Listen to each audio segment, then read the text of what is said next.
Hello, my name is Kirk with the Game Goblin. Thanks for your interest in playing Goblin Bazaar. This is a prototype that is open to play on Tabletop Simulator. If you are not familiar with Tabletop Simulator, check out my video on the basics linked below in the description. To get Goblin Bazaar on Tabletop Simulator, simply visit GameGoblin.com and click on the Steam link. It will take you to my Steam Community Workshop page where you can log in and click Goblin Bazaar. Scroll down and hit subscribe for it to show up in your workshop bar when you launch Tabletop Simulator. When you open the game, I have a tablet set up with the latest rules document. Just click open to allow the document to load.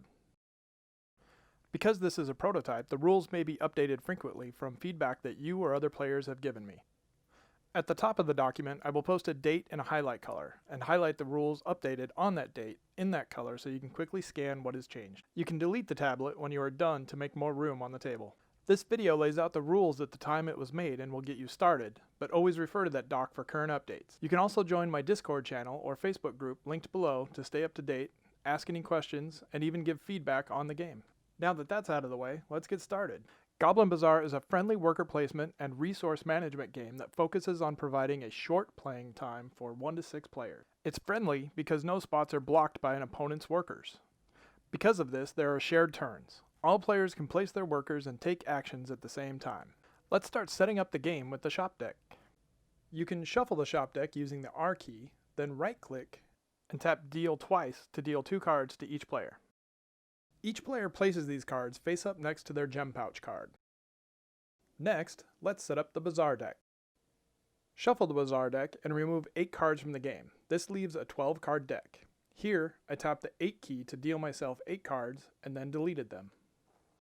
Flip over the top 2 cards and place them into the first 2 arrow spots to the right of the deck. We're going to do a mining roll for both of these cards to start off the game. Roll a d6 for the first card, and everyone gains the gem result shown on the top half of the card. A roll of 5 gives everyone 2 emeralds. All players collect 2 emeralds from the bowl and places them on their gem pouch. Roll a d6 for the second card and everyone gains the mining result from it as well. Another 5 gives everyone 1 ruby to add to their gem pouch. Now that the game is set up, let's learn about how to take actions with your goblins. During the game, you will take actions by placing your goblin meeples on the wooden tables printed on the board and the bottom of the bazaar cards. Each action shows how many goblins are required by the number of gray meeples shown. This action requires 1 goblin, and the action above it requires 2. The first action I will show you is the gain action.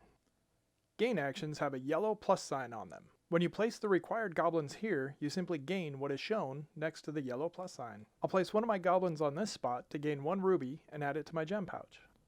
And here, I'll place 2 goblins to gain 2 emeralds. Next, let's learn about trade actions.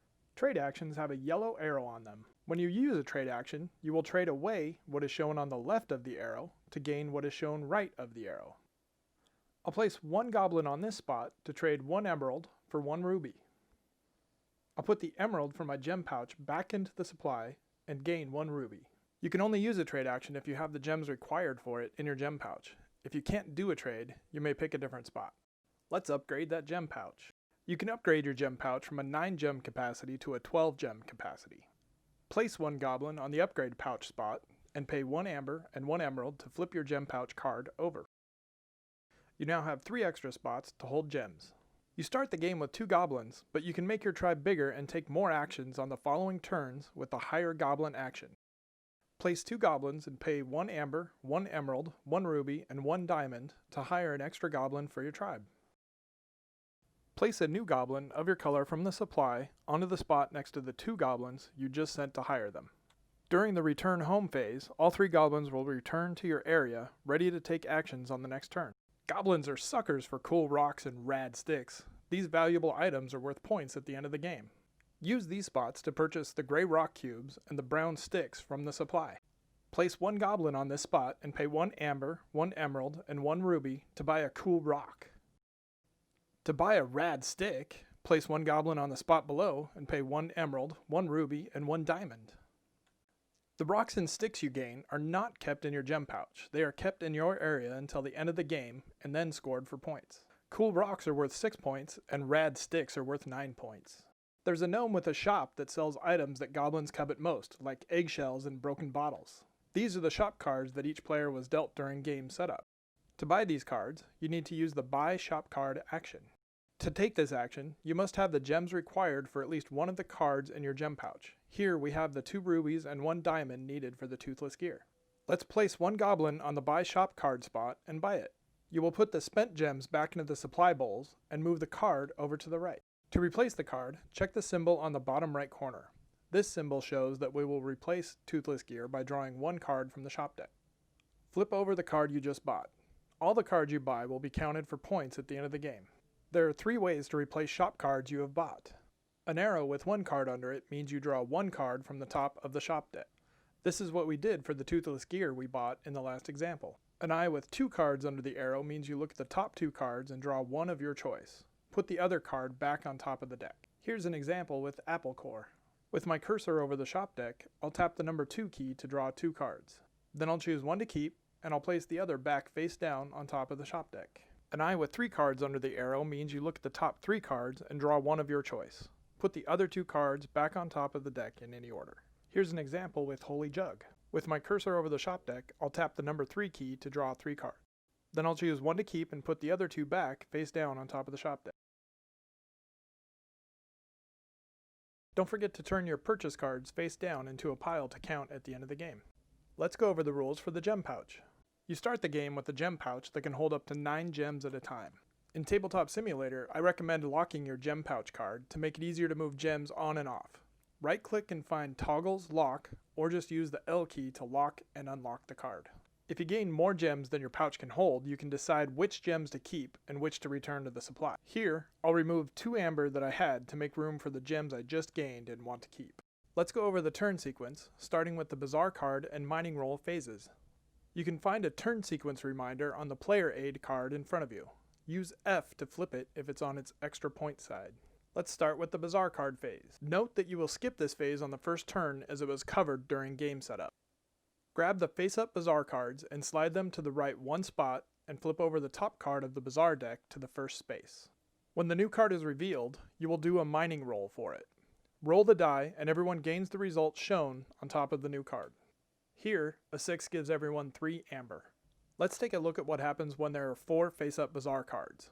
In the Bazaar phase, discard the 4th card face down on the discard pile. Slide the rest of the face-up Bazaar cards 1 space to the right and flip over the top card of the deck to the first space.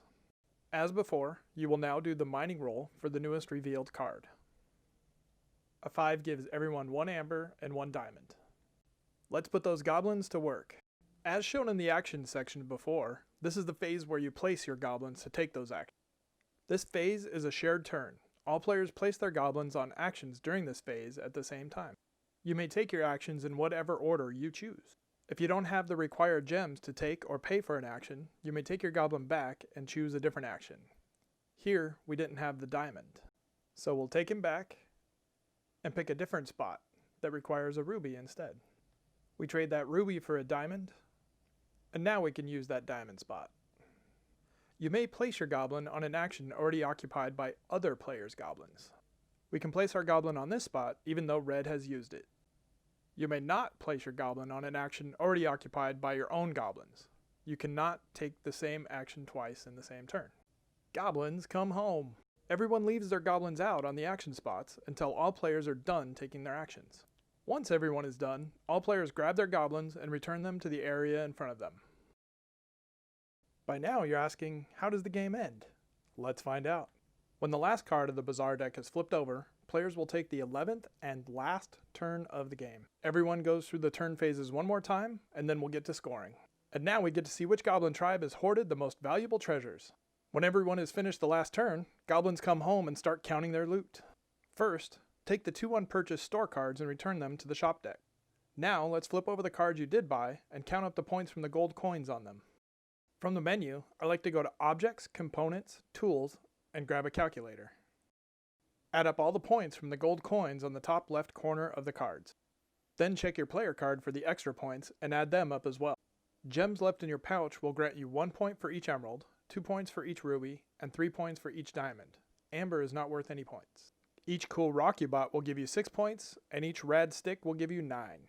And finally, if you expanded your tribe, you will get 2 points if you finished the game with 3 goblins, 4 points if you finished with 4 goblins, and 6 points if you finished with 5.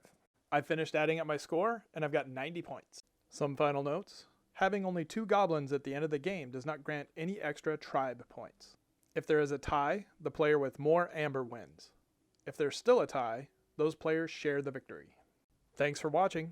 Please hit like if you enjoyed the video, and subscribe if you want to see more of my game prototypes or more tutorials related to game design. If you have any questions, comment here or hit me up on Discord, Facebook, Twitter, or Instagram. You can find links for all of those and the latest news on GameGoblin.com. Goodbye, and thanks for playing.